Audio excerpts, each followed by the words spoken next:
Boy, Diddy gets 4 years. Let's get into it.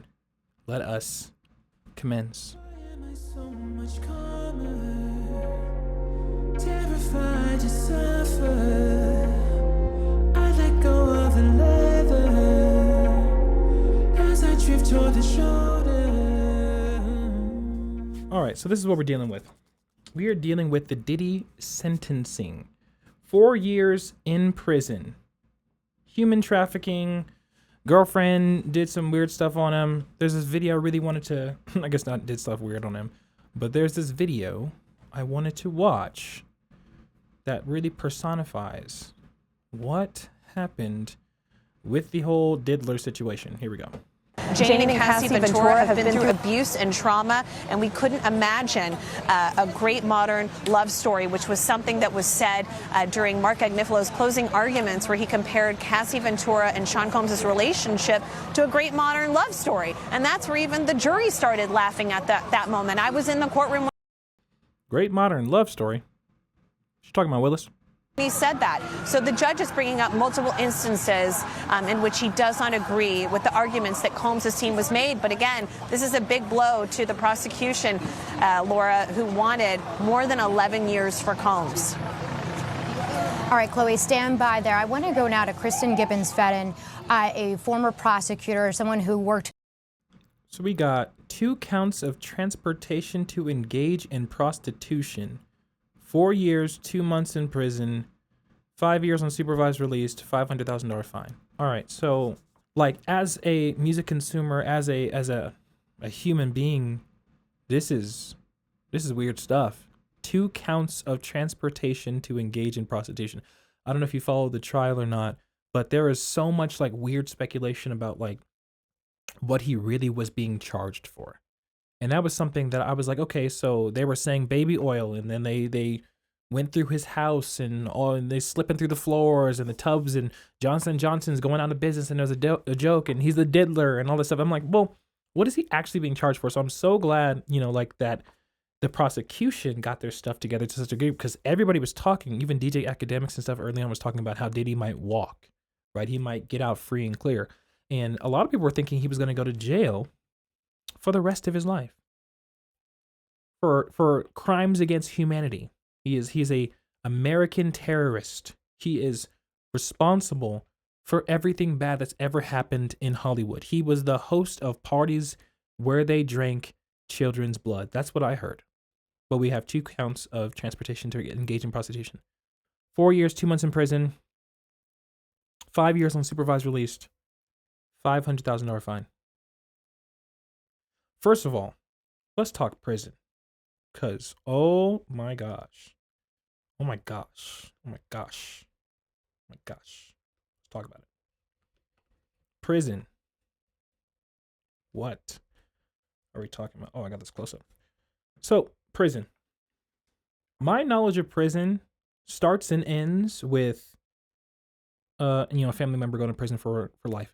And then also the fact that I watched 60 Days In, which is not really prison, it's jail. It's a TV show on A&E or something like that. 60 Days In, honestly, I didn't realize it at the time. I think I watched 2 seasons of it. Traumatized me. 100% traumatized. And I'm not too proud to admit it. Traumatized. Because when I was seeing them on bunks and how the lights never turned off and how they're always 2 feet away from some nigga all the time, 24 hours a day, and you're serving time, we're talking 6 months, we're talking 12 months, we're talking 5 years, we're talking life.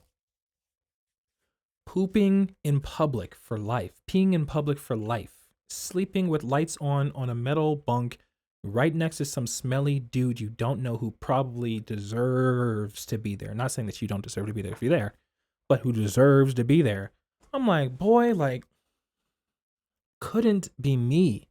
Couldn't be me. And I don't know why a lot of these dudes, I mostly hear black people talking about it. Niggas talking about how, I'll just lay down, I'll just serve that time. It's nothing. Like, I'm a real ass nigga. Like, I'm gonna do it for real. I'm gonna do it for the homies. And I'm like, do you guys not understand that like privacy is very nice, hot commodity I love privacy.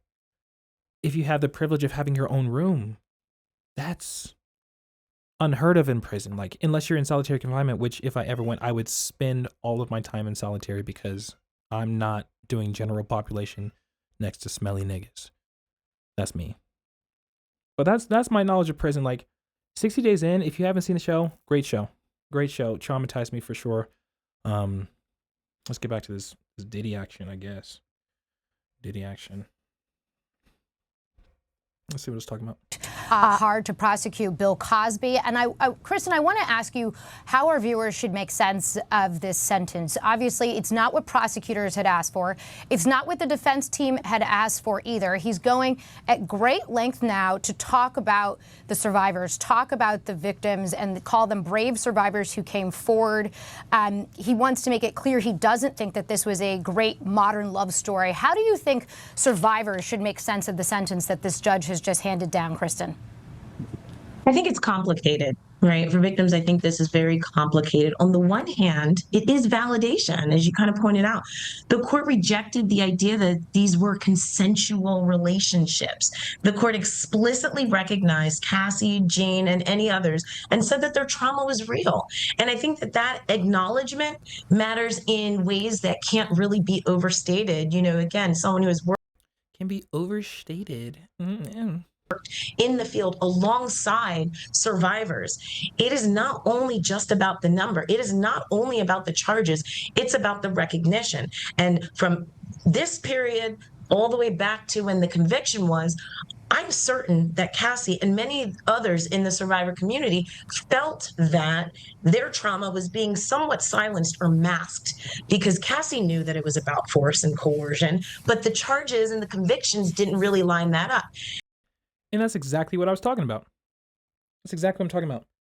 If the prosecution doesn't even know, or the defendant, well, no, she's not a defendant, like the person who's accusing him doesn't even know what charges are being lined up with what, because she's saying this is about coercion and rape and all this other stuff, and then the charges are like, well, he had a parking ticket, so let's get him for that. Like, if they don't understand what it's all for, like who put this together? Why? How did they develop a case enough to actually put him behind bars for 4 years? Like, do you think that he has an option for an appeal? If you've been following the case, do you think he has an option for an appeal? Because, like, that's always strange to me. Like, you're building the case as you're going. Like, you're building the plane as you're flying. I don't know. What are we talking about? And by allowing the court in its sentencing to acknowledge that this was no consent, this was not romantic, there was absolute force, and even the enhancement on recognizing the coercion and her as a vulnerable victim, and even him as a leader of this organization, allowing that to be stated is just such an acknowledgement that I think is going to be powerful. And I think the other thing that's important here is, yes, it's no victory for the prosecution, right? Because again, they asked for 11 years, they got less than half of that. But again, they got to speak the words of the survivors. This was not a consensual romantic relationship. This was 170. They were asking for 11 years and they got less than half of it. Okay. So that leads me to believe that these tweets by Academic might be true. I have tweets from Academic. He said some stuff about how Diddy might only serve 2 years. 2 years. Sentenced to 4 years, 2 months in prison, fined $500,000, but they're saying, based off of all sorts of other weird stuff involved, which legalities that I'm happy to not know anything about. Realistically, Diddy finna spin back in 2027 or 2028, with the sentence with 85% required is served time. I understand what that is. In accounting for his 14 months already served, Diddy has about 29 months left to serve, less if there's any reduction for possible drug programs he may be eligible for that would reduce the time. So they asked for 11 years and he might spend it in 2. How does a violent diddler, criminal, Arkham Asylum escapee get out with 2 years when the internet has run wild with accusations about what he's here for, what he's been doing, what he's been parading and masking around for the last 30 years unchecked? I'm like, okay, what are we really dealing with, bro? Like this whole guilty by committee, guilty by your peers type of situation we have on social media is so toxic, because if people had shut up and not done a situation where they were condemning Diddy and saying he's gonna be in prison for life and this, like I personally wouldn't be so shocked. Maybe even Cassie wouldn't be shocked because she didn't even know what they were dealing with. And she's sitting in the courtroom. Who's talking to her? Who's advising her? Why is she shocked? For drug-fueled coercive episodes over the course of decades, or a decade at least. And so 4 years may not seem proportionate, but he's not going home today. Ads. Yeah, and the judge going on here, Kristen, to say these horrible acts were made public and Sean Combs will never be able to wash them away and will be forever associated with him. Again, these are the judge's words. The judge talking to Jane and Cassie, the survivors, directly saying you weren't just talking to the jury, you were talking to women who feel powerless. You gave them a voice. You stood up to power. It's not easy. Interesting, the judge taking special. All right, don't misunderstand me. Don't misunderstand me. I'm not saying that. I'm not victim blaming at all. That's my preference.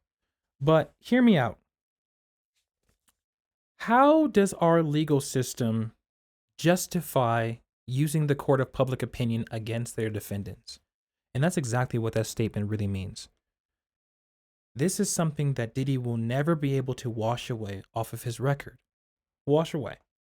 And we all know what that means. That means everywhere he goes, everybody who comes in contact with him, everybody who does business with him in the future, understands that he has gone to prison for human trafficking and all these other stuff. Well deserved, sure.